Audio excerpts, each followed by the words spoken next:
क्या जून में यही 4 स्टॉक्स मार्केट को हिला सकते हैं? नमस्कार दोस्तों, स्वागत है आपका इन्वेस्ट विद सुमित में।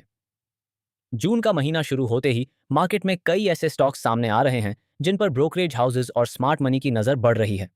कुछ स्टॉक्स पॉलिसी सपोर्ट की वजह से चर्चा में हैं, कुछ में डिफेंस और एआई थीम का मोमेंटम बन रहा है, और कुछ ऐसे ब्लू चिप स्टॉक्स हैं जो बड़ी गिरावट के बाद रिकवरी जोन में दिखाई दे रहे हैं। लेकिन सबसे बड़ा सवाल यह है कि क्या ये सिर्फ टेम्पररी रैली है या यहाँ से बड़ा मूव शुरू हो सकता है। आज हम बात करेंगे 4 ऐसे स्टॉक्स की जिन पर जून में मार्केट की सबसे ज्यादा नजर रहेगी। सबसे पहले उस टेक्सटाइल स्टॉक की बात करते हैं जो गवर्नमेंट पॉलिसी का सबसे बड़ा फायदा उठा सकता है। वर्धमान टेक्सटाइल्स अभी मार्केट में स्ट्रांग मोमेंटम दिखा रहा है। इसका सबसे बड़ा कारण कॉटन इंपोर्ट ड्यूटी एग्जेम्पशन है। फाइनेंस मिनिस्ट्री ने कॉटन इंपोर्ट्स पर कस्टम्स ड्यूटी एग्जेम्पशन अक्टूबर 2036 तक जारी रखा है। इससे टेक्सटाइल कंपनीज को रॉ मटेरियल कॉस्ट में राहत मिल सकती है। कंपनी का लेटेस्ट क्वार्टरली प्रॉफिट लगभग 12% बढ़कर 189 करोड़ हुआ। स्टॉक में स्ट्रॉन्ग टेक्निकल ब्रेकआउट भी देखने को मिला है।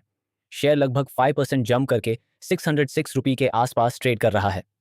मार्केट एक्सपर्ट्स का कहना है कि अगर टेक्सटाइल डिमांड स्टेबल रहती है तो यह स्टॉक 52 वीक हाई की तरफ जा सकता है।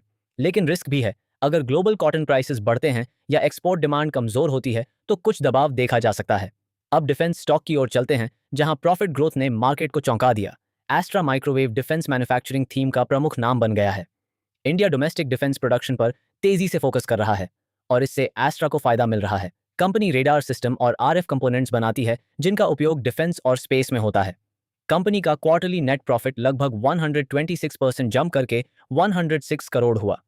पिछले एक महीने में स्टॉक लगभग 26% रैली कर चुका है। फिलहाल स्टॉक 1334 रुपये के आसपास कंसोलिडेट कर रहा है।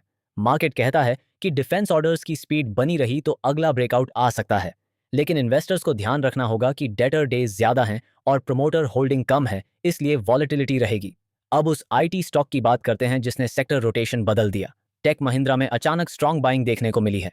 आईटी सेक्टर में वीकनेस थी, लेकिन एआई प्रोजेक्ट्स और वीकर रुपी से सेंटिमेंट बदल रहा है।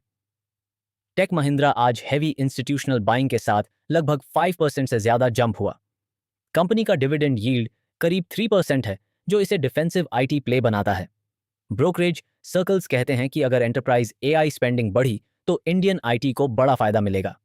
लेकिन रिस्क यह है कि एआई डील्स एक्चुअल रेवेन्यू में कन्वर्ट न हो तो रैली धीमी पड़ सकती है।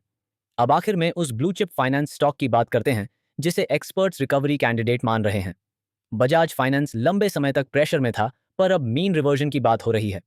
शेयर अब लगभग 893 रुपये के आसपास ट्रेड कर रहा है। इसका 52 वीक हाई 1102 रुपये से ऊपर था। एनालिस्ट्स कहते हैं कि आरबीआई पॉलिसी सपोर्ट या रेट कट्स आए तो बजाज में स्ट्रॉन्ग कमबैक हो सकता है। कंपनी की अर्निंग्स क्वालिटी अभी भी मजबूत मानी जाती है और इंस्टीट्यूशनल इंटरेस्ट बना हुआ है। लेकिन माइक्रो फाइनेंस रेगुलेशन और डिलेड रेट कट्स अभी भी बड़े रिस्क बने हुए हैं। अब सवाल आपके लिए है कि इन 4 में आपको सबसे ज्यादा अपॉर्चुनिटी किस में दिखती है? Textile theme, defence boom, AI based IT recovery या ब्लू चिप फाइनेंस कमबैक में से कमेंट करें। हम रोज stock market, brokerage opinion, business news, सभी अपडेट्स और फाइनेंशियल एनालिसिस लाते हैं। अगर आप चाहते हैं कि किसी पर्टिकुलर स्टॉक या ब्रोकरेज रिपोर्ट का डिटेल्ड एनालिसिस हो तो कमेंट्स में लिखिए। चैनल को सब्सक्राइब जरूर कर लीजिए ताकि इंपॉर्टेंट मार्केट अपडेट्स आपसे मिस ना हो।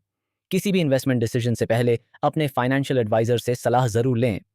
यह वीडियो केवल एजुकेशनल पर्पस के लिए है। धन्यवाद।